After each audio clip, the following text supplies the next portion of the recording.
नमस्कार दोस्तों, DD red के एक और एक्शन वीडियो में आप सभी का स्वागत है। मैं हूं आलोक। तो आज जो वीडियो लेकर आया हूं, वीडियो बड़ा मजेदार है भाई साहब, आखिर तक देखिएगा। क्योंकि सुप्रीम कोर्ट ने भारत सरकार का जो फैसला था 370 को लेकर, यानी कश्मीर को लेकर, उस फैसले को सही ठहराया है। और कहा है कि जी सरकार ने जो फैसला किया वो ठीक किया।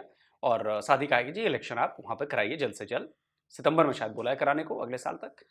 तो इसके बाद जो है वो पाकिस्तान में तो जाहिर सी बात है कि लफड़े तो होने ही थे पाकिस्तान में। जब 5 अगस्त 2019 को हटा था तब भी रोना धोना मचा था, आज भी रोना धोना मचना था। तो चलिए देखते हैं कि भाई पाकिस्तान की तरफ से रिएक्शन कैसे आ रहे हैं, जो वहां के इंटेलेक्ट हैं। जनता पार्टी को पता है कि वो इंतखाबात तो इस तरह जीत नहीं सकती, तो वो एक कॉन्स्टिट्यूशनल रिगिंग कर रही है एक लिहाज से। और चूंकि इस वक्त उसको मेजॉरिटी हासिल है, वो अमेंडमेंट्स लाकर पास भी करवा सकती है, जिस तरह 5 अगस्त 2019 को किया था। कम से कम जो लोग हैं जम्मू और कश्मीर में, वो इस बात को तस्लीम नहीं कर रहे कि उनका जो स्पेशल स्टेटस था वो छिन गया, या जो डेमोग्राफिक चेंजेस हो रही हैं, आर्टिकल 35A को ख़त्म कर दिया गया। तो इन चीज़ों को वो अभी तक उन्होंने तस्लीम नहीं किया, गो कि हमें उस तरह अच्छा, ये बोल कौन रहा है? ये पाकिस्तान में बैठे हुए एम्बेसडर बोल रहे हैं। अब मैं यहां से बैठ के बोलूं कि पाकिस्तान के लोग जो हैं वो इस बात को तस्लीम नहीं कर रहे हैं और वो किसी भी कीमत पर पाकिस्तान सरकार के फैसले को एक्सेप्ट नहीं कर पा रहे हैं।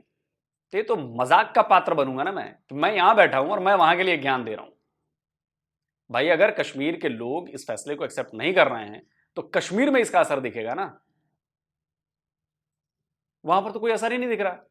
वहां पर 370 के एब्रोगेशन के बाद से लोग बड़े खुश हैं और इसके सैकड़ों वीडियोज आ चुके हैं, कश्मीर से वीडियोज आ चुके हैं। लेकिन पाकिस्तान को तो मानना नहीं है, नहीं नहीं वो सब बीजेपी के एजेंट हैं, तो वो तो भारत के एजेंट हैं और वो तो ये हैं। आप लोग रोना धोना किए रहिए सर, आप लोग रोना धोना मचाए रखिए। हमने जो करना था 5 अगस्त 2019 को भी किया, आज भी हुआ और आगे भी होगा, यकीन मानिए। और आप लोग रोते रह जाएंगे। 76 सालों से आप लोग रो ही तो रहे हैं, और क्या करना है। आप एक डिप्लोमेट होके ऐसी बातें कर रहे हैं, मतलब फॉर्मर डिप्लोमेट होके। जब तक सच्चाई को स्वीकार नहीं करेंगे ना सर, ये आपको सच्चाई कुढ़ाती रहेगी, जलाती रहेगी अंतर से, ऐसे ही।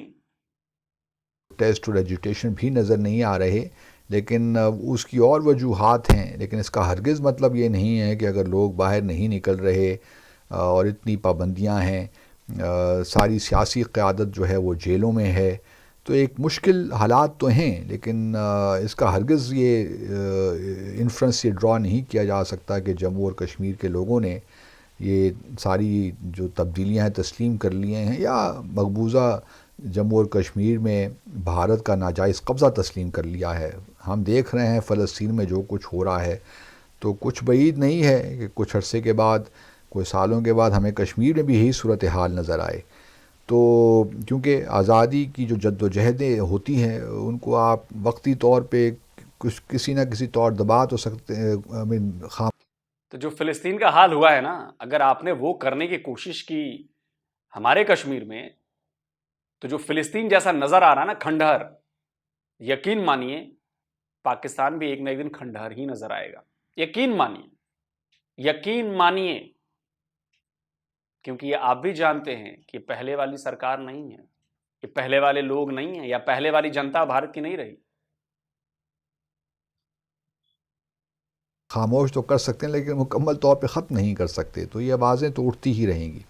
तो इंटरेस्टिंग डेवलपमेंट्स, लेकिन हमें देखना चाहिए पाकिस्तान को कि हमने क्या करना है आगे। हुकूमतें, मैं बार बार यही कहता रहता हूँ कि अभी से हमें ब्रेन स्टॉर्मिंग करनी चाहिए। हमें अपनी भारत की जो हमारी पॉलिसी है उस पर उसको रीविज़िट करना चाहिए। जम्मू और कश्मीर की जो हमारी पॉलिसी है उसको रीविज़िट करना चाहिए, और एक लॉन्ग टर्म प्लान बनाना चाहिए जो कि पाकिस्तान के मफाद में हो, कश्मीरियों के मफाद में हो। हमें और ये कोई ऐसा मुश्किल काम भी नहीं है अगर हम सीरियसली इस मामले को एक दफ़ा लेकर बैठ जाएं और एक लॉन्ग टर्म पॉलिसी बना लें और फिर उसको उन ऑब्जेक्टिव्स को हासिल करना चाहें, तो ये क़तन मुश्किल नहीं है, हो सकता है। लेकिन हमारे यहाँ वो कल्चर अनफॉर्चुनेटली नहीं रहा कि हम बैठ कर सोचो विचार करके एक लॉन्ग टर्म पॉलिसी बनाएं। बहरहाल ये डिसीजन अब जो है वो मोदी साहब का डिसीजन नहीं है।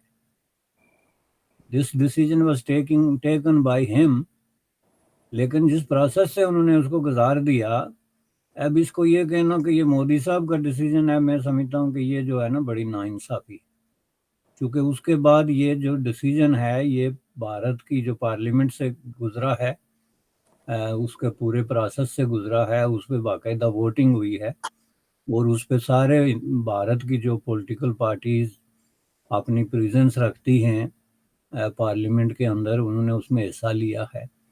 तो इसको फिर यूं कि अगर आप कहें कि जी भारत के जजेस जो हैं वो मुमकिन है भारत की पार्लियामेंट के डिसीजन को सुपरसीड ना करें, ये है दुरुस्त स्टेटमेंट जिसके पीछे कोई इंसाफ, कोई हया और किसी तरह की कोई थोड़ी बहुत जो है ना वो क्या कह सकते हैं अखलाकियात जो है वो बचती है।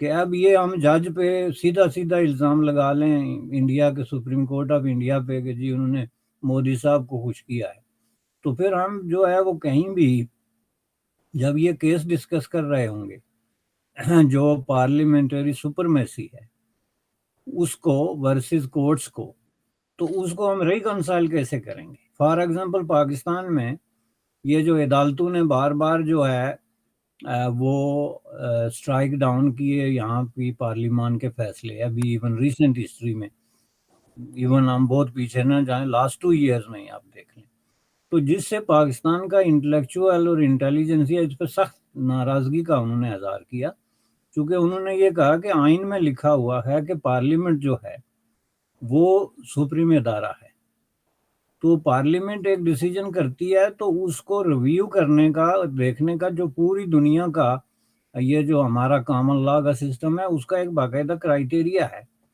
कि वो अगर कोर्ट में चला जाए तो कोर्ट उसमें जो नंबर 1 चीज़ देखता है कि कहीं पे ये ह्यूमन राइट्स वायलेशंस के ज़ुमरे में तो नहीं आता, तो अगर आता है तो 99% कोर्ट्स जो हैं, स्पेशली इस तरह के जो सुप्रीम कोर्ट या हाई कोर्ट्स, वो उसको जो है वो सेटिसाइड कर ख़त्म कर देते हैं कि जी ये अगेंस्ट द ह्यूमन राइट्स है।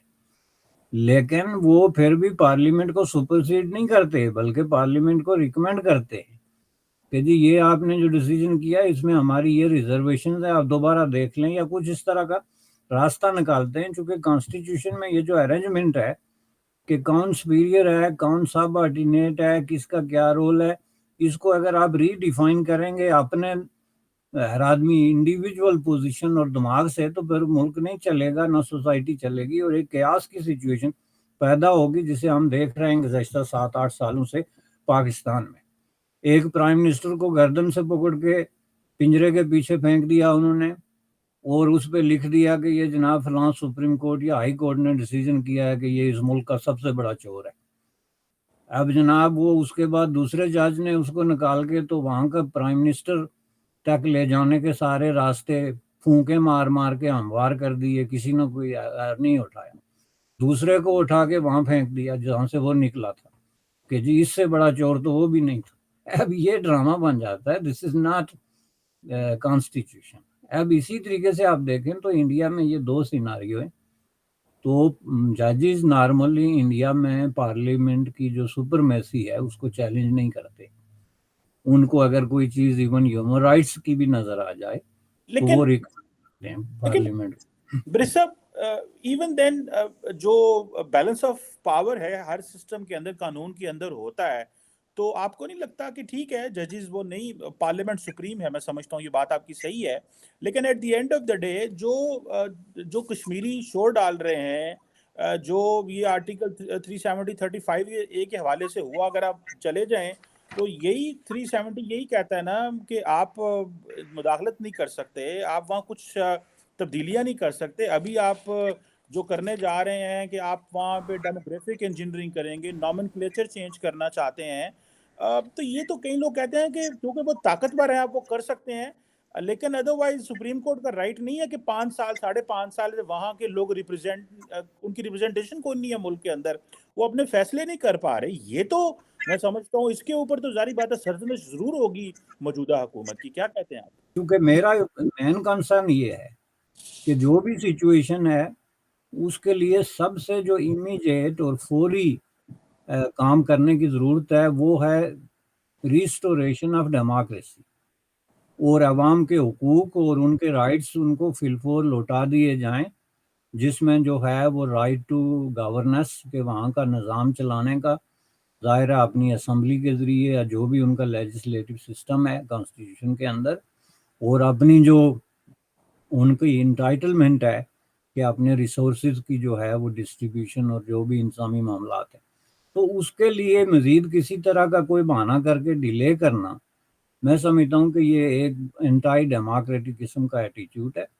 इसमें मैं नहीं समझता कि लिटिगेशन के होते हुए इस तरह की किसी चीज़ की ज़रूरत जो है वो नहीं रहती। ये प्रोसेस जो है वो कंप्लीट होना चाहिए, इलेक्शन होना चाहिए, और उसके बाद जो इलेक्टेड पीपल हैं वो इस तरह के जितने भी जो कंसर्न हैं उनको एड्रेस कर सकते हैं खुद, क्योंकि वो अवाम का मैंडेट लेके आएंगे। डेमोक्रेसी का इसके अलावा और कोई तर्जमा नहीं है। डेमोक्रेसी में दोनों चीज़ें नहीं हो सकती हैं कि आप एक आदमी बिगड़ जाए कि मैं ये नहीं मानता तो उसको मान लिया जाए, ऐसे होता नहीं। बस अब ये बताइएगा कि ये जो अब बातें हो रही हैं कि तकरीबन 200 से ज़्यादा जो लॉज हैं जो कि कश्मीर के हवाले से सिट अच्छा, आगे बढ़ने से पहले बता दूं कि बिल्कुल सरकार भी कह चुकी है कि वो जल्द से जल्द इलेक्शन कराएगी और इलेक्शन ही होने हैं। वहां पर गवर्नर रूल नहीं रहेगा हमेशा के लिए, वहां पर इलेक्शन होने हैं। और सुप्रीम कोर्ट ने भी इस बात को कहा है कि भाई आप इलेक्शन कराइए, सितंबर 2024 तक का टाइम दिया है, आप इलेक्शन कराइए, इलेक्शन हो जाएंगे। कोई पहले भी इलेक्शन होते रहे, अभी फिर से इलेक्शन हो जाएंगे। Citizenship rights, land, employment, constitutional guarantees जो थी वो जारी बात है कुछ अमेंड कर दी गई, रिवोक कर ली गई। इसी तरह बाहर के जो लोग थे, फॉरेनर्स जो थे, वो अब उनको वो इन्वेस्टमेंट कर सकते हैं, लैंड उनको अलॉट कर दी जाएगी। और ये जो चीज़ें हैं, आपको क्या लगता है कि this is going to be the new normal? Kashmir का वो स्टेटस अब जारी बात है अगर सुप्रीम कोर्ट इसको वैलिडेट कर देती है और कश्मीरी इसको रेजिस्ट करते हैं तो ये एक न्यू नॉर्मल है? इज इट अ प्लान कि जी आप इनको मेन स्ट्रीम कर लें? उसमें कोई आदमी ज़मीन बेचेगा तो आप खरीदेंगे, और जो ज़मीन बेचेगा पहले वो अपने नेबर को जवाबदेह होगा तो फिर तीसरे को बेचेगा। वहाँ पे एक पूरा सिस्टम वो करता है। अब ये किस सरमायादार को जो है उसमें मुसीबत पड़ी है कि वो जनाब बम्बई से आके तो अपना 2 करोड़ रुपया लगा के तो वहाँ बैठ के लड़ाइयाँ लड़ता रहेगा लोगों के साथ। ये ऐसे नहीं होता। इस तरह जो है ये सारी चीज़ें हैं, लेकिन ये है कि इस यही चीज मैं हमेशा समझाने की कोशिश करता हूं। जो भी पाकिस्तानी ये कहता है ना कि जो डेमोग्राफिक चेंज, वहां पर जमीन खरीद रहे हैं, अरे भाई अगर मैं कश्मीरी हूं, मेरे पास जमीन है, मैं बेचूंगा तब तो कोई खरीदेगा। और बेचने में भी सबसे पहले मैं अपने पड़ोसी को बेचूंगा, मोहल्ले वालों से पूछूंगा तब बेचूंगा। किसी बिहार के रहने वाले, यूपी के रहने वाले को मैं जमीन क्यों बेचूंगा भाई? लेकिन ये लोग समझ नहीं पाते, दिमाग में घुसा दिया डेमोग्राफी चेंज, जमीन दे दी खरीदने के लिए। अरे भाई कहां हो चक्कर में। ये जो महाराजा हरि सिंह के ज़माने का जो कानून था, जो कश्मीरी अवाम को उस वक्त प्रोटेक्ट करता था, बुनियादी तौर पे ये उस वक्त बनाया गया था क्योंकि उस वक्त कश्मीर में इससे भी बहुत ज़्यादा गुर्बत थी और बदहाली थी, और महाराजा ये समझता था कि अगर इस तरह की हमने कोई प्रोटेक्शन ना दी तो ये हमारे जो पड़ोसी हैं पंजाब से, हरियाणा से या इस तरह के दीगर रियासतों के जो बड़े बड़े जागीरदार, वो यहाँ आके लोगों से ज़मीनें खरीद लेंगे और उनको बेघर कर देंगे। तो वो बेसिकली वही एक जो कंसेप्ट था वो चलता रहा। इसको ख़त्म करने के बाद भी 5 साल में कोई किसी ने ना ज़मीन बेची, ना कोई डिस्प्लेस हुआ, ना कोई हमने कोई बिज़नेस देखा, ना हमने किसी को कुछ खरीदते देखा। जो बड़े पैमाने पे इन्वेस्टमेंट हुई, मसलन जो बड़ी जो है वो गल्फ़ कंट्रीज़ की कुछ रियासतों ने जो है वो क्या कहते हैं कंपनीज़ ने की, या हिंदुस्तान के बड़े सरमायादारों ने, वो बड़ी इन्वेस्टमेंट हैं जो कि मल्टीनेशनल पैटर्न पे हो रही हैं, जो हर सूबे या रियासतों में होती हैं। उसमें उनके लिए जो लीजिंग सिस्टम है वो पहले से इन प्लेस है, उस पे कोई पाबंदी नहीं है पहले भी कि उनको कहीं अगर ज़मीन चाहिए कोई ऑफिसेज़ या हेड ऑफिसेज़ बनाने के लिए, इस तरह की चीज़ों के लिए। तो इसलिए ये कंसर्न है ही नहीं, और ना ही आप देखते हैं कि इसके खिलाफ को बहुत बड़ी अब उस तरह की आवाज़ आ रही उठ रही है। भारत की सुप्रीम कोर्ट ने ये कहा। अच्छा, वैसे बता दूं कि बड़ा दुख लगा है डॉक्टर चीमा को। भाई चीमा साहब जो हैं वो बड़ा दुख लगा है इनको। तो चीमा जी ने ट्विटर पे इसका दुख का इजहार भी किया, 2 ट्वीट किए इन्होंने, और दोनों ट्वीटर में कहा कि देखिए ये कैसे हो गया, ये तो लग रहा था कि यही करेंगे, इंडिया वाले यही हैं। सुप्रीम कोर्ट भी जो है वो इंडिया का वैसा ही दे रहा है। अरे भाई, तो सुप्रीम कोर्ट भारत का ही है। और दूसरी बात कि भाई जाहिर सी बात है कि आप लोग, पता नहीं आप लोगों ने पढ़ा है कि नहीं ढंग से हमारा कानून। भाई 370 एक टेम्पररी कानून था, वो उसी वक्त लिखा गया था कि ये टेम्पररी है। भाई वो भारत के कॉन्स्टिट्यूशन में लिखा गया था ना कि वो टेम्पररी है। तो भारत ने पहले भी टेम्पररी लिखा था, भारत ने फिर बाद में उसको हटा लिया। ये तो भारत का अधिकार है। पाकिस्तान को मिर्ची क्यों लग रही है उसमें? कोई वहां पे आईन जो है वो पाकिस्तान का तो नहीं चल रहा था ना, जिसमें हमने फेरबदल कर दिया, बदलाव कर दिया। नहीं, वहां भारत का कानून था। तो भारत के कानून में लिखा था कि वो टेम्पररी है 370। अब आप चिल्लाते रहिए, चिंघाड़ते रहिए, कोई फर्क नहीं पड़ता है। चीमा साहब, कोई फर्क नहीं पड़ता है। कहा है कि जो आर्टिकल 370 हटाया गया था बीजेपी की गवर्नमेंट या फिर प्राइम मिनिस्टर नरेंद्र मोदी की गवर्नमेंट की तरफ से, वो फैसला दुरुस्त है। और as a prime minister Narendra Modi ji को ये राइट है कि वो कश्मीर में इस किस्म के चेंजेस कर सकते हैं या 370 को हटा सकते हैं। इसके बाद जी पाकिस्तान के, जाहिर इंडिया के टीवी चैनल्स पे भी यकीनन हंगामा होगा, लेकिन ये कि पाकिस्तान के टीवी चैनल्स पे मैं देख रही थी सुबह से जो हंगामा मचा हुआ है, और एक के बाद एक जो है वो कमेंट्स के लिए लोग आ रहे हैं। और कई एक्सपर्ट्स यानी डिफेंस एक्सपर्ट भी जो अपने आप को कहते हैं वो भी पहुंचे हुए हैं, और मुसलसल नेगेटिव वाइब्स जो है वो भेजी जा रही हैं। कहा ये जा रहे हैं, एक एक्सपर्ट ने तो ये तक कहा कि नरेंद्र मोदी जो हैं वो शायद कश्मीर को भी गजा बना के छोड़ेंगे, अपने इलेक्शंस के लिए इस्तेमाल कर रहे हैं। एक दूसरे एक्सपर्ट साहब जो आए हुए थे या फिर पेपर पे थे, आप समझे कि फोन कॉल पे थे, टीवी चैनल जिन्होंने ज्वाइन कर रखा था, उनका ये कहना था कि जी नरेंद्र मोदी जो हैं वो भारत को या फिर इंडिया को जो है हिंदुस्तान बनाकर छोड़ेंगे। अब हिंदुस्तान बनाकर छोड़ेंगे का क्या मतलब है, ये बहरहाल मुझे समझ नहीं आई। लेकिन उनका ये कहना था कि वहां पर भारत में जो माइनॉरिटीज हैं उनको खत्म किया जा रहा है, उनके ऊपर जुल्म किया जा रहा है, और इस तरह से नस्ल कुशी की जा रही है, यानी कि उनको सिरे से खत्म किया जा रहा है।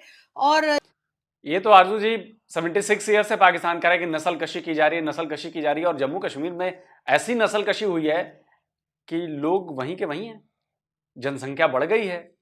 ऐसे में तो जनसंख्या कम होनी चाहिए ना, लोग गायब होने चाहिए, जैसे पाकिस्तान में हो गए हिंदू। लेकिन कश्मीर में तो कम होने के बजाय बढ़ ही गए हैं लोग, मुसलमान बढ़ गए हैं। सीधी सी बात मैं कहूं, जो जिस सेंस में वो कह रहे थे कि हिंदुस्तान और ये वो, तो दुनिया भी समझ गई है कि चूरन ज्यादा चलेगा नहीं, नस्ल कशी की जा रही है। तो भैया लोग बढ़ क्यों गए वहां पे मुसलमान, जम्मू कश्मीर में घट क्यों नहीं रहे हैं?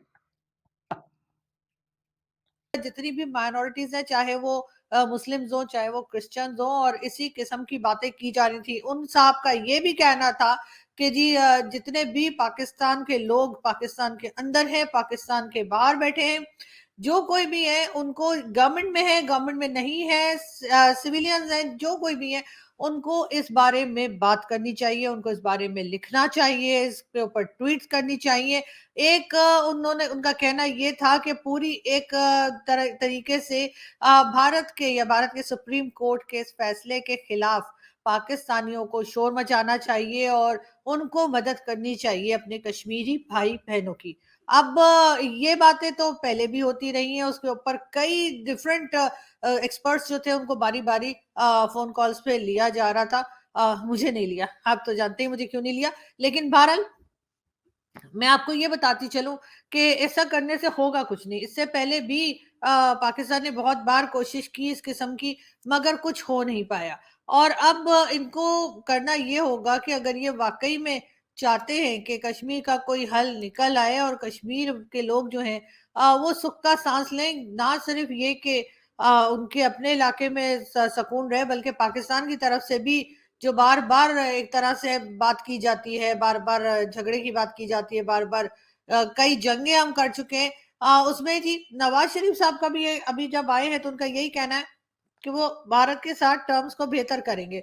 एक तरफ तो ये बात की जा रही है और दूसरी तरफ इस किस्म की स्टेटमेंट्स मुसलसल हमारे टीवी चैनल्स पे चल रही हैं, जिससे कि ये साबित होता है कि हम भारत के साथ टर्म्स बेहतर नहीं चाहते। हम उनके मामले में बात कर रहे हैं, हम बार बार नेगेटिव कमेंट्स दे रहे हैं, और साथ साथ ये भी कहा जा रहा है कि जी ये भी करना चाहिए कि कश्मीर के इशू को लेकर एक बार फिर यूनाइटेड नेशन में जाने की बात की जा रही है, यूनाइटेड नेशन में जाकर हंगामा करने की बात की जा रही है और कहा जा रहा है कि वहां पर जाके इस इशू को हाईलाइट किया जाए।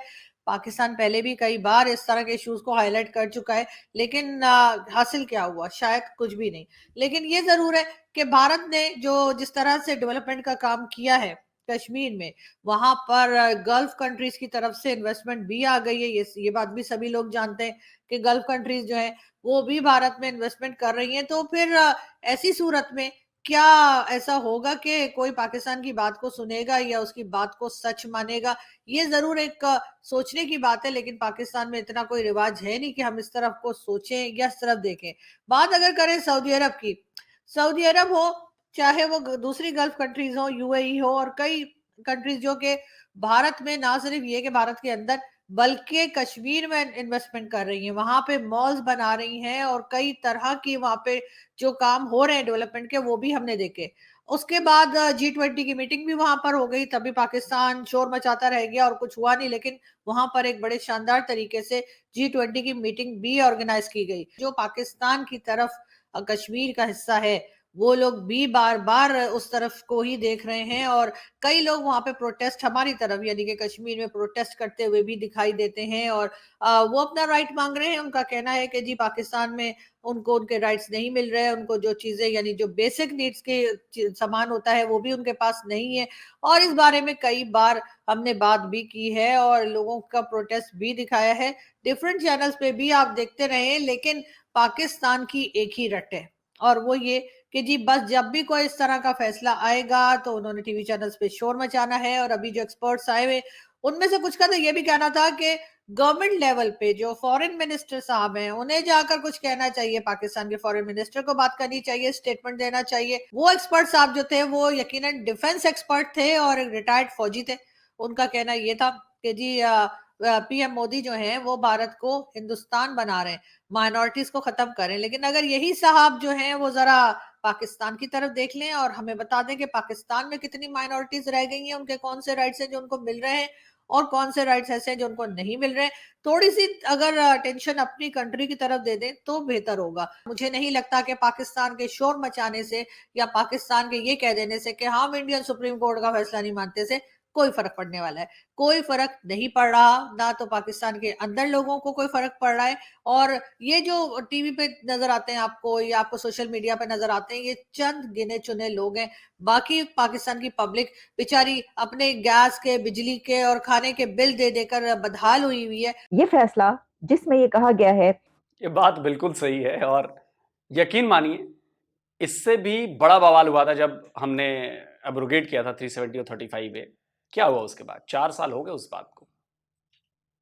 आप रोते रहे, चिल्लाते रहे, चीखते रहे, यूएन में गए, यहाँ गए, वहां गए, ऐसा किया, वैसा किया, ग्राउंड पे कुछ नहीं बदला। आपने अपने मैप में जरूर बदल दिया, ग्राउंड पे कुछ नहीं बदला।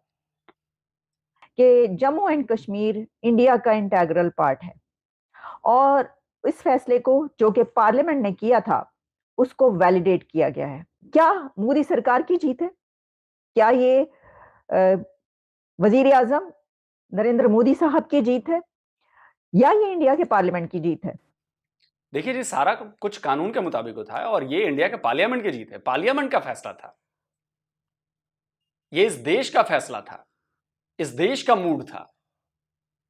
हाँ, उसको करने वाली बीजेपी पार्टी थी जिसकी सरकार है, लेकिन मूड ये पूरे देश का था और ये होना भी चाहिए था भाई, टेम्पररी था, सिंपल सी बात है। देखिए, ये मुमकिन नहीं है, ये पॉसिबिलिटी नहीं है कि अगर पूरा कंट्री तरक्की कर रहा है और थर्ड लार्जेस्ट इकोनॉमी बनने की तरफ रवा दवा है, तो ये कैसे मुमकिन है कि वहां का कोई एक हिस्सा जो है वो तरक्की ना करे? ये बात अपनी जगह पर है कि जो इंडिया तरक्की कर रहा है तो उसमें आप देखेंगे कि जो जम्मू एंड कश्मीर है वो भी तरक्की करता हुआ नजर आएगा, तरक्की होगी। ये नहीं हो सकता कि एक शहर या एक स्टेट वो जो है वो पीछे रह जाए, उसको पीछे छोड़ दें। और जबकि मैं ये समझती हूँ कि उनके लिए ये सबसे ज्यादा मुश्किल और सबसे ज्यादा अहम काम होगा हुकूमत के लिए। वहां की वजीर आजम जो नरेंद्र मोदी साहब और उनकी हुकूमत है वो अपनी सी कोशिश सबसे ज्यादा यही करेंगे कि क्योंकि अब इसकी वैलिडेशन भी हो गई है तो अब इसको मुकम्मल तौर पे इस पे कोई मतलब आप समझ सकते हैं कि ये लास्ट नेल, आखिरी कील ठोंक दी गई है इस फैसले पर। इसके बाद कुछ नहीं हो सकता भाई, कुछ नहीं कर सकते, जो मर्जी तुझे। हर साल जो है वो 50 लाख या कितने करोड़ जो है वो दिया जाता था कश्मीर कमेटी को।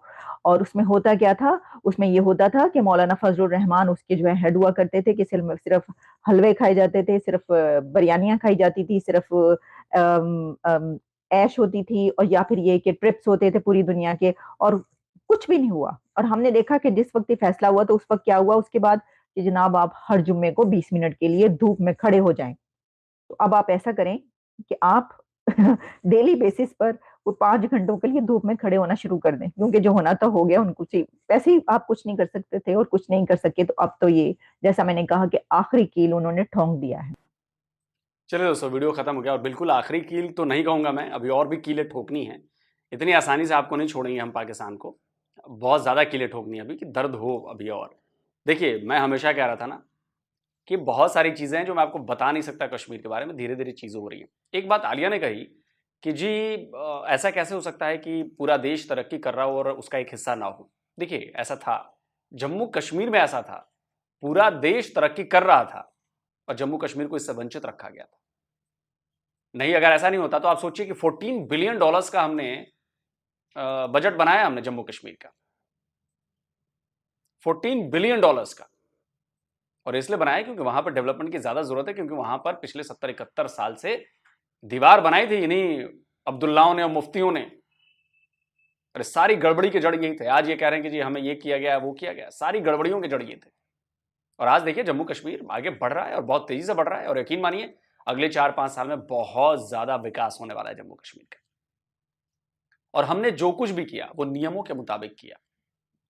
आप इस केस को उठाकर यूएन ले जाइए, मार्स पर ले जाइए, प्लूटो पर लेकर चले जाइए, लेकिन जो हमारे ग्राउंड्स हैं, हमारी जो दलीलें हैं, जो ऑन पेपर दस्तावेज हैं, जिस प्रोसेस को फॉलो किया गया, वो प्रोसेस जेन्युइन है, वो प्रोसेस डेमोक्रेटिक तरीके से है।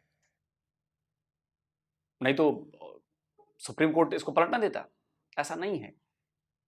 पाकिस्तान वाले भले ही गए कमर चीमा टाइप्स के, जी सुप्रीम कोर्ट तो इंडिया का है तो इंडिया के हिसाब से ही देगा। ठीक है भाई, देगा। आप लेकर चलेगा ना, 76 ईयर से आप मामले को उठा रहे हो ना। आपने क्या गेन किया? आप यूएन लेके गए, इंटरनेशनल कोर्ट ऑफ जस्टिस लेके गए, यहां लेके गए, वहां लेके गए, तो क्या गेन कर लिया आपने? न किया था, न किया है, और न किया कर पाएंगे कुछ। और जो है वो भी खो देंगे। 71 में खो चुके हैं आप अपना आधा देश, तो जो है वो भी खो सकता है और खोएगा, क्योंकि हम अब वहां के लोगों को उनका हक दे रहे हैं। रोजगार में, इंफ्रा में, बिजली में, बत्ती में, इन्वेंशन में, स्कूल में, कॉलेजेस में, हर जगह। आप देखते रहिए, अभी अस्पताल बन रहे हैं इतने सारे, रोजगार के अवसर मिलेंगे इतने सारे। और आप देखो 2019 के बाद कहां पत्थरबाजी घटना बंद हो गई ना। पाकिस्तान इसलिए तो और बिलबिला रहा है।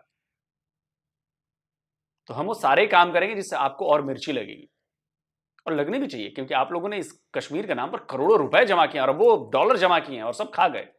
कश्मीरियों के नाम का इस्तेमाल करके करते हैं आप, और कश्मीरियों को कुछ नहीं मिला। आप लोगों ने अपनी जेबें भरी। तो अब जो कश्मीर का युवा है, हमारे कश्मीर का युवा है, वो अब देख चुका है कि असलियत क्या है। और जो परली साइड वाला जो हमारा हिस्सा है, जिस पर आपका कंट्रोल है, वो भी देख रहे हैं, और उनको भी पता चल गया कि पाकिस्तान उनके साथ क्या कर रहा है। तो धीरे धीरे वो चीजें उभर रही हैं अब, और वो आपको नजर आ रही हैं। आने वाले वक्त में ये चीजें और ज्यादा नजर आएंगी, बहुत ज्यादा नजर आएंगी। तब जाकर आप लोगों को लगेगा, अभी भी पाकिस्तान में लोग डिनायल मोड में, नहीं नहीं ऐसा नहीं हो सकता, वो तो ऐसा ही है, हमारे साथ हैं, ऐसा। ग्राउंड पे रियलिटी बदल चुकी है। आप लोग अभी भी 14 साल पुराने टाइम में जी रहे हो। आगे आइए, 2023 है, बदल चुका है बहुत कुछ, और बहुत कुछ बदलने वाला है। रोते रहिए। जल्दी मिलता हूं एक और नए वीडियो के साथ। नमस्कार, जय हिंद।